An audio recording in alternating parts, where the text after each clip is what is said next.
Have you ever heard the phrases, traffic kasi eh, or may inasikaso lang?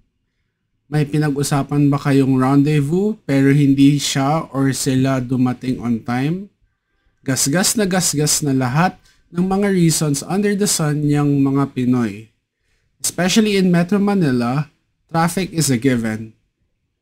Naka-allocate na yan sa travel time ng mga Pilipino. Swerte na lang kung walang traffic. Sa daming satsat ng mga tao, iisa lang ang pinaka-root cause ng ito. Hindi kanya priority. Lagi tayong may choice. Pa-victim mentality sila when they say na wala akong choice. Paraphrasing ang dakilang Dan Peña, either you're dead or in a coma. There's no valid excuse to not get the job done. Sakit na ito ng kultura nating Pinoy. Very entitled to show up whenever and disrespect the agreed call time.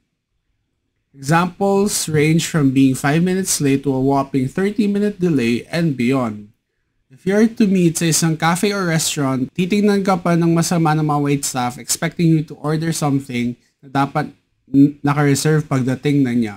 Worst case if brazen pa yung waitstaff na lapitan ang table ko and ask if o-order ba ako anytime soon. Adjust na lang ako kasi buying from the establishment is the least I can do as an exchange for letting me sit there. Ang malala pa is when you call out the tardy person, siya pa ang magagalit because in our current culture, kung sino pa ang mali, siya pa ang ganadong magalit. Ang sama talaga sa pakiramdam to be on the receiving end of that. Moral lesson ng lahat ng ito is to respect other people's time. Pare-pareho tayong may halaga sa oras, wala dapat gulangan dito. Basic human decency na lang ito. Let's bring back human decency back into the mainstream.